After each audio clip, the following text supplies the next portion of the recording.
तो वर्जिश से मेटाबॉलिक रेट बढ़ जाता है।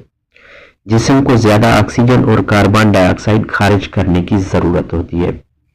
इसके अलावा वर्जिश से जिस्म में हीमोग्लोबिन पैदा होती है, जो ऑक्सीजन फेफड़ों से जिस्म के पट्टों और दूसरे अज़ा तक पहुंचाती है। रेड ब्लड सेल्स यानी सुर्खुलियों के बढ़ने से ऑक्सीजन की जिस्म में मिकदार बढ़ जाती है और इंसान बगैर थकावट के ज्यादा से ज्यादा काम कर लेता है। वर्जिश से दिल ज्यादा मजबूत और तवाना हो जाता है। इसकी कारकर्दगी भी बेहतर हो जाती है। बाकायदगी से वर्जिश करने से दिल के अंदर मुतबादिल खून का निजाम कायम हो जाता है, जिससे अचानक दिल के दौरे की सूरत में मौत का इम्कान कम हो जाता है। ज़ियादतीस के मरीजों के खून में शुगर की मिकदार नॉर्मल रहती है।